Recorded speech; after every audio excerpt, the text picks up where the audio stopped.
What kind of legislation exactly would have stopped the mass murder in Orlando? Jay Johnson is the Secretary of the Department of Homeland Security. Jay Johnson is not being grilled over this Islamo-Nazi mass murderer who worked for a security firm, a federal contractor that works for DHS. Now, why is that? Because they're protecting him. The Praetorian Guard media are protecting him and Obama and all the rest. They don't like the Second Amendment. They don't even like the First Amendment, just the part about freedom of the press, you see. And even there, these morons barely blink when the Obama administration goes after journalists and news outlets, including the Associated Press and James Rosen, a reporter at the Fox News Channel. So what kind of legislation should we get? He's asked. Cut one, go. So what is the actual legislative response that would have prevented a situation like we had in Orlando? There are a lot of ideas in Congress right now. I just think that when you look at Orlando, you look at San Bernardino, we have to face the fact that responsible, sensible gun control is now a matter of homeland security. It's not just a matter of public safety. I'm sorry, maybe you didn't hear the question. What is the actual legislative response that would have prevented a situation like we had in Orlando? He didn't answer the question. Seems like a rather simple question, doesn't it, ladies and gentlemen? Senator Chris Murphy, Nutjob, Connecticut, on the Morning Schmo. These assault weapons, as we call them, if we banned them, would it have made a difference? Cut two, go. I think if we were ever to get an assault weapons ban back on the books, it's not likely that we're going to take weapons that are already out in commercial circulation back. But, you know, what we know is that even as you make small dents in the number of high-powered and illegal weapons that are on the streets, you get lower gun crimes, and we've seen that in Connecticut. Actually, we don't know that to be true. Actually, the opposite is true. The statistics show that the more, believe it or not, the more the public is armed up, the less murder you have. Except, of course, if the public, we include gangs, you know, like MS-13 and gangs in Chicago and so forth and so on. So the monster who murdered all those little kids in that elementary school in Connecticut, he wouldn't have been covered by anything. As a matter of fact, no list would have mattered, no assault weapons ban would have mattered, nothing would have mattered. You know why? He stole the weapons from his mother, who had them legally. He killed his mother, then he went into that elementary school and he slaughtered little kids. So what law would have stopped that? Maybe if the principal or the assistant principal or a few teachers were armed, maybe some of those little kids would live today. But you're not even allowed to say that. They laugh it off, they snicker, and then they move on with their assault on the Second Amendment. Even though none of their proposals will fix a damn thing. None of them. Well, would any of your proposals have stopped what took place in Orlando, genius? Nora O'Donnell asks from the CBS Morning Today show. Cut three, go. Would any of the legislation that you're supporting have prevented the shooter in Orlando, the shooter in San Bernardino, or the shooter in Newtown from purchasing a gun? So it's certainly a question as to whether this may have been impactful in Orlando. What this legislation that Senator Feinstein has offered would allow is for the FBI to put individuals on the list of those who can't buy weapons if they suspect that they are linked to terrorist organizations. I think that there's a question as if this law was in place, would it have been impactful in Orlando? It might have been. No, it wouldn't. No, it wouldn't. No.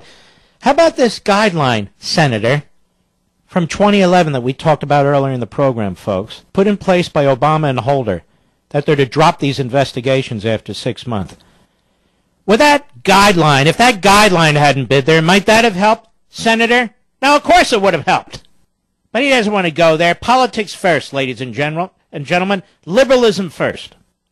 Then there's another miscreant. Goes by the name of Representative Adam Schiff. Shiftless, if you will, on MSLSD. And he gets to the nub of the matter, ladies and gentlemen. This is the nub of the matter. Cut four, go. People are demanding a response, and I think Congress members need to beware if they stand in the way of common sense gun reform, that we may be entering a new chapter where voters really do hold them accountable. And that's the bottom line for the left. It always is. Power, manipulation, centralized government. If we don't give the same incompetents who run the federal government more power over us, we don't give the same incompetents who run the federal government more power that has absolutely nothing to do with what took place in Orlando and San Bernardino and Fort Hood and so forth and so on, if we don't cede more of our liberty, more of our Bill of Rights to these political hacks and their army of bureaucrats, well then, the voters will turn on you. Now, why would the voters turn on them? Because the Republicans are so pathetic, they're so inarticulate, they're so unprincipled, they don't even know how to make the case. We're debating lists and the Second Amendment, when lists and the Second Amendment have nothing to do with this. We're even debating due process. This is what amazes me when we have pseudo-conservatives and others opposing Convention of States in Article 5. You know, Mark, nobody's smarter than the framers of the Constitution. Look at the Constitution. Nobody can write a better Constitution. Well, I'm looking at the Constitution. And what I read in the Constitution is not what's happening in the country. Well, Mark, if we amend the Constitution through your process, and it's not my process, it's the framers' process. Well, if we amend it, how can we be sure the federal government will follow it then when it doesn't follow it now? I don't give a damn. My reform amendments give more power back to the states. So the states will take the lead in many areas. There was a wonderful blog post about Article 5 written today, and I posted it on Mark Levin's show Facebook and Mark Levin's show Twitter. I hope you'll read it. Because as the gentleman writes, ladies and gentlemen, unalienable rights are God-given. They're not given by the Constitution.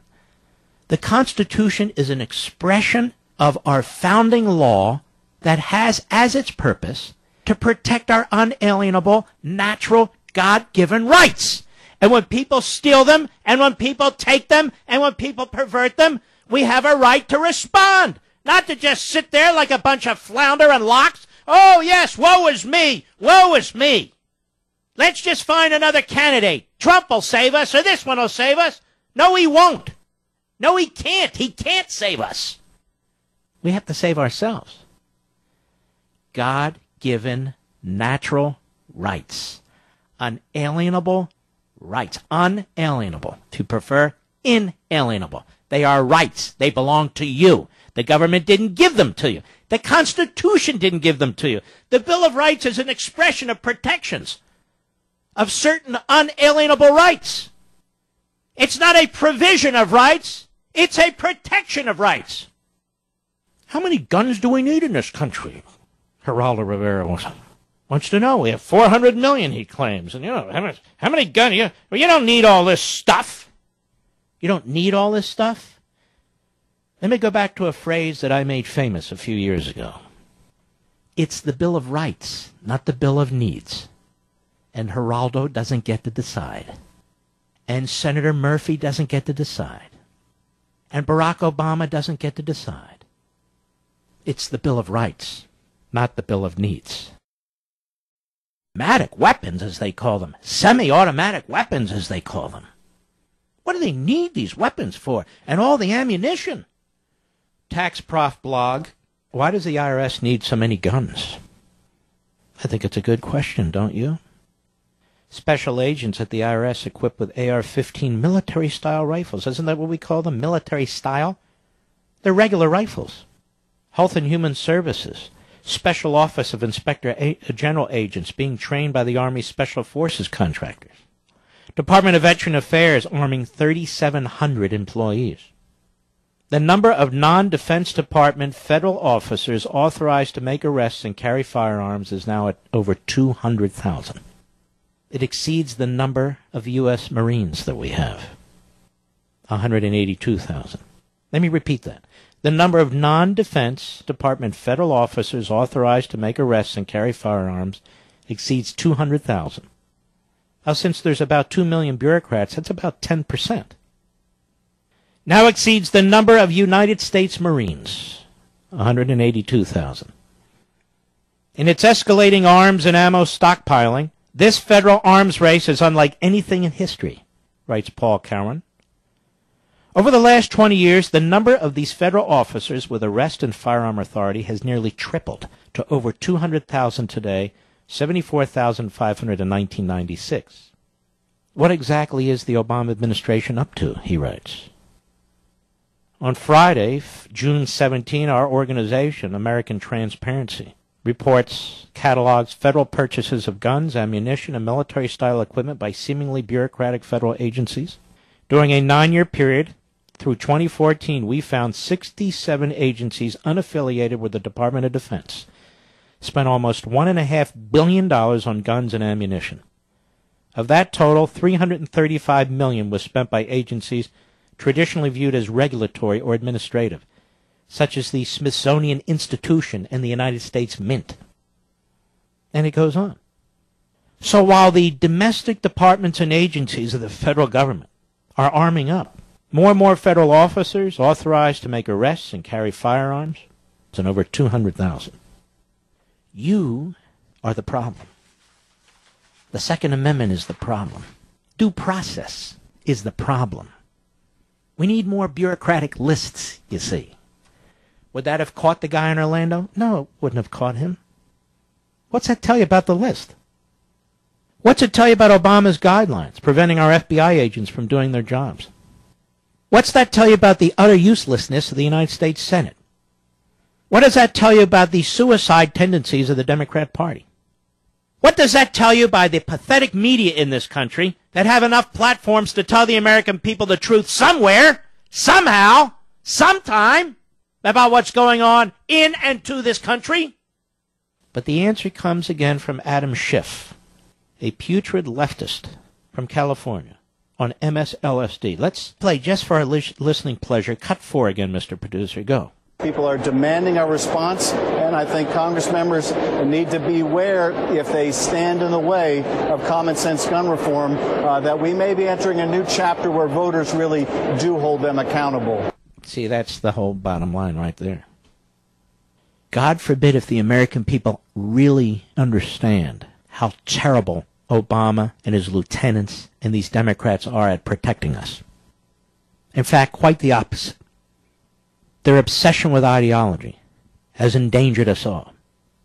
It's armed the Islamo-Nazi regime in Tehran with $150 billion to perfect its ICBMs, to complete its nuclear program. These fools claim to be for gun control. These fools claim to be worried about the AR-15. These fools claim that you and I are the problem. Good Lord, man. Right, we're the problem. Well, none of us have nukes. None of us have ICBMs. None of us are terrorists. None of us have threatened to blow the United States off the face of the earth. None of us have threatened to blow Israel off the face of the earth. And yet Obama cuts a deal. He cuts a deal with the animals who run that regime, the subhuman cockroaches, cuts a deal with them so they can. And he stands there angry at you and me for the failures of his administration. So deluded and obsessed with his ideology, he actually believes he's made the world safer. Made the world safer? He actually believes he's made America safer. Made America safer? He's the same damn fool who believes, oh, health care. We live in Obama in Wonderland. Everybody gets health care. People can't even afford health care. Oh, don't worry, you won't lose your doctor. You lose your doctor. Oh, don't worry, you won't lose your policy. You lose your policy. Oh, don't worry, you won't pay more than $2,200 a year. Are you kidding me? This guy's a serial liar. He is a buffoon. He is an ideologue. That's the truth. And of course he doesn't see terrorism the way the rest of us do, as I've explained all week long and I explained at the time. Who the hell would befriend a piece of crap like Bill Ayers? Who the hell would befriend a piece of crap like Bernadine Dorn? Who the hell would befriend a piece of crap like Jeremiah Wright? That's right, I said it. Barack Obama would, that's who.